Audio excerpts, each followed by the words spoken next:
Hello students, this is the platform of distance e-learning and I am your science teacher Sulochana. आज हम बात करने जा रहे हैं, हम रोड मैप बना लेते हैं। जब हमें सक्सेस तक पहुंचना है तो एक रोड मैप भी होना चाहिए। दिसंबर से लेके फरवरी तक हम किस तरीके से तैयारी करें, नवंबर तक का तुम चीजें अब निकल चुकी और अब हम most of syllabus is completed in schools also, right. Syllabus complete हो चुका है, हम दिसंबर में आ गए हैं। Now this is the peak time where we have to prepare for board exams. So दिसंबर में हम किस तरीके से तैयारी करेंगे? पहली बात, make week wise target। अब तुम्हें किसी भी एम तक पहुंचना हो ना, कुछ भी करना हो लाइफ में, हमारा टारगेट क्लियर होना चाहिए। और टारगेट हमेशा हाई रखो। टारगेट तुम अगर रखोगे पास होने तक का तो फिर तुम उतनी मेहनत भी नहीं करने वाले हो, है ना। सो टारगेट हमेशा हाई रखो। Make the target 100%, right? When you will make the target 100%, then try very hard to achieve that target so that you can achieve 97, 98%. And maybe sometimes, who knows, that you are getting 100%. So it totally depends on your dedication, right? So सबसे पहले target set कर लो। अब हमने week wise target बोल रहे हैं। Week wise target मतलब जैसे मैंने इस वीक का टारगेट बनाया कि इस वीक में मुझे इलेक्ट्रिसिटी वाला पार्ट पूरी तरह अच्छी तरह से कंप्लीट कर लेना है। इलेक्ट्रिसिटी को, उसके numericals and in biology like I have to finish up with heredity पूरा कंप्लीट कर लूंगी। और केमिस्ट्री में मैंने सोच रखा है कि मुझे मेटल्स एंड नॉन मेटल्स इस वीक कंप्लीट कर लेना है। सो 3 चैप्टर मैंने टारगेट बना लिया है कि मुझे कंप्लीट करने हैं इस वीक में। So it should be achieved. ऐसे नहीं कि तुमने टारगेट तो बना लिया लेकिन उसके लिए तो पढ़ाई हो ही नहीं रही है ना। सो टारगेट बेस्ड पढ़ाई इसलिए करनी होती है क्योंकि जब हम टारगेट सेट करते हैं ना तो हमें पता है हमें इतना काम करके देना है, ठीक है। सो हम उसके लिए मेहनत करेंगे, कोशिश करोगे, अपनी जी तोड़ कोशिश करोगे और कर भी लोगे। कोशिश करने वालों की हार नहीं होती, right. So you will try, right. So first point, you have to set your target week wise क्योंकि अब टाइम बहुत कम है, ठीक है। उसके बाद keep revising the topics you completed. जो टॉपिक कंप्लीट कर चुके हो उसको रिवाइज करते रहना है। अब रिवाइज करने का मतलब ये नहीं है कि तुम रोज ही उसको लेके बैठ गए हो तो फिर आगे तो बढ़ ही नहीं पाओगे, है ना। सो जैसे तुमने रोज का 1 घंटा बना लिया है कि 1 घंटा या 2 घंटा तुमने रिवीजन को देना है कि जो चैप्टर्स कर चुके वो रिवाइज करने हैं। सी, साइंस में revision is very very important. वैसे तो रिवीजन तुम्हें हर सब्जेक्ट में इंपॉर्टेंट होता है, not only science, but math में जैसे तुम प्रैक्टिस करते रहते हो, साइंस में हमें रिवाइज करना होता है, ठीक है। जितना रिवीजन रखोगे उतना वो चीजें परमानेंट होती जाती हैं। आ रही है बात समझ में। अब जैसे अगर मैं न्यूमेरिकल की बात नहीं कर रही हूं, थ्योरेटिकल पार्ट की बात कर रही हूं, जो थ्योरी पार्ट है। जब तुम लर्न करते हो ना तो शीशे के आगे खड़े होके, जब तुमने लर्न कर लिया, शीशे के आगे खड़े होके उस चीज को जो तुमने लर्न किया उसे एक बार बोलो। तुम बोल पा रहे हो, तुम कर पा रहे हो। अगर वो कर पा रहे हो उसका मतलब वो चीज स्टेबल होती जा रही है, ठीक है। सो ये भी करके देखोगे। Then don't get depressed. ये बहुत इंपॉर्टेंट पॉइंट है। ये बिल्कुल नहीं सोचना है, पेयर प्रेशर में नहीं आना है। हर एक बच्चे का मेंटल एबिलिटी डिफरेंट होता है, ठीक है। अगर तुम मछली को बोलोगे पेड़ पे चढ़ जाना है तो उसके लिए वो डिफिकल्ट टास्क है, लेकिन अगर तुम उसे पानी में तैरने बोल रहे हो तो वो उसके लिए बहुत ईजी है, ठीक है। सो हर बच्चे का अपना एक कैलिबर होता है। नेवर जज your self with your other friends and your pairs, right. उनके अकॉर्डिंग खुद को जज करने की नीड नहीं है। तुम अपने आप में यूनिक हो। सो डिप्रेशन में नहीं आना है कि 3 महीने रह गए, मैंने कुछ नहीं पढ़ा, मुझे ये नहीं आ रहा, मुझे वो नहीं आ रहा। ऐसे डिप्रेशन नहीं लेना है। याद रखना, एवरीवन इज नॉट गेटिंग 98, 99%, और उसके बाद भी इट इज नॉट देयर कि जिसकी 70% है या 80% है दे आर नॉट सक्सेसफुल।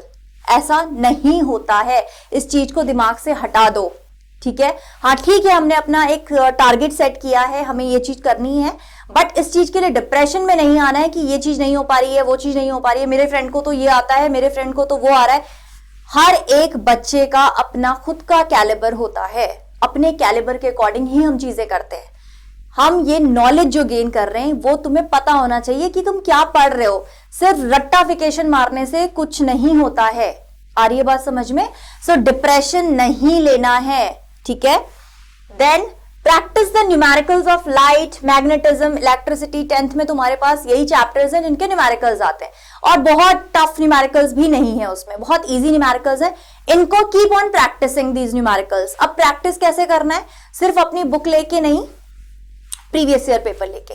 ठीक है, तुमने ये काम जरूर करना है, प्रीवियस 10 ईयर बोर्ड पेपर्स जरूर सॉल्व करने हैं। पहले सॉल्व्ड पेपर देखो, सीधे अनसॉल्व्ड पे मत जाया करो कि पहले हम सीधे अनसॉल्व्ड पे आ गए। पहले 10 साल के सॉल्व्ड पेपर देखो कैसे हुए हैं, कैसे कंटेंट लिखा जाता है, first just go through it, ठीक है, पढ़ो उसे। 10 इयर्स में किस तरीके के क्वेश्चन पूछे गए, याद रखना क्वेश्चन अपने आप को रिपीट करता है। हो सकता है कि तुमसे सेम तरीके से ना पूछा जाए, उसी चीज को घुमा के पूछ लिया, किसी और तरीके से पूछ लिया, लेकिन पूछ तो एक ही चीज रहे, है ना। सो 10 साल के जो प्रीवियस ईयर पेपर हैं वो जरूर देखने हैं कि उसमें किस तरीके के क्वेश्चंस आ रहे हैं, कौन से क्वेश्चन रिपीट हो रहे हैं, ठीक है, और उसी में तुमने न्यूमेरिकल्स भी करने हैं, किस तरीके के न्यूमेरिकल पूछे गए, ठीक है। देन ये मैंने तुम्हें बता दिया, solve 10 year board paper, study in time gaps और इंटरवल।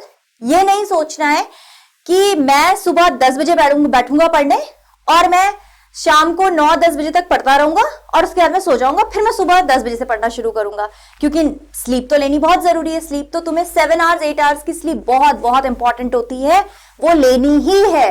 ये मत सोचो कि 5 घंटे पढ़ेंगे और हमारा सारा चीजें, देखो जो पढ़ रहे हो ना, ब्रेन को भी रेस्ट चाहिए है। सो 7 आवर्स 8 आवर्स की स्लीप तो तुम्हें लेनी है, ठीक है। उसके साथ हमें क्या करना है, हमें टाइम गैप देना है। कभी ऐसा तो तुम्हारा कंसंट्रेशन ना लगातार नहीं बनता, मतलब अगर मैं खुद की भी बात करूं ना, तो मैं भी कंसंट्रेशन बहुत लंबे टाइम तक के लिए नहीं रखती। मेरा कंसंट्रेशन 40-45 मिनट रहता है, उसके बाद मेरा कंसंट्रेशन ब्रेक हो जाता है, ठीक है। तो तुम लोग तो बच्चे हो, बच्चों का कंसंट्रेशन बहुत जल्दी जाता है, ठीक है। सो हमें क्या करना है, हमें अपने ब्रेन को बुद्धू बनाना है कि हम थोड़ा पढ़ रहे हैं, फिर उसके बाद अच्छा हमने सोच लिया मुझे 40 मिनट बस ये टॉपिक खत्म करना है, उसके बाद मैं 10 मिनट का गैप लूंगा, ठीक है।